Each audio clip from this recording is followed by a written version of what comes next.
Kalamba, oo. So, Iyon mga idol, oh.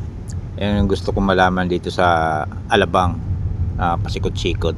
Yung gusto ko malaman yung rotonda patungo sa Islik, yung U-turn na yun.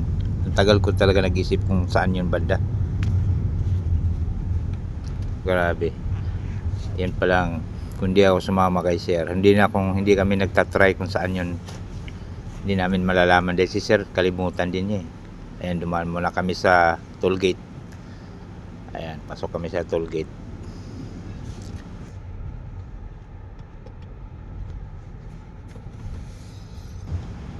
Yun. Ayan, paglabas namin,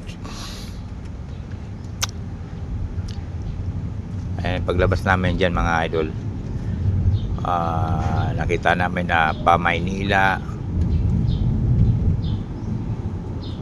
mayroon pa Skyway, parang ganon, hindi ko alam ano, kaya madilim yun, maggabi na. Ayun, nakita namin yung yun ang rotonda. See, Very good, no traffic, right? yeah, no traffic. Only 1 hour. Very good. Islik yun, oh. Yun. That's right. Philippines. Yan, Islik na kami guys.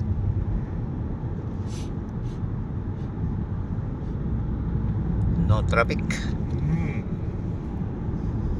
U-turn ka lang pa sa itaas at pababa.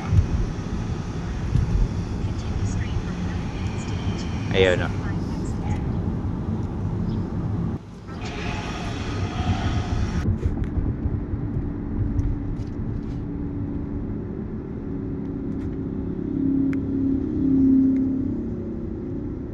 Iyan ang pag-exit namin dyan guys, sa may ano na, exit namin C5. Ayan, C5 ang exit namin yan. At mag toll gate na, magbabayad. Hindi naman ano, ay automatic naman yan ano. Ayan. Pagdating dyan sa ano, ayaw gumana yung ano ni sir, kaya nainis si sir.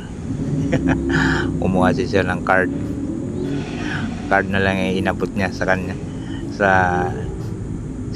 teller.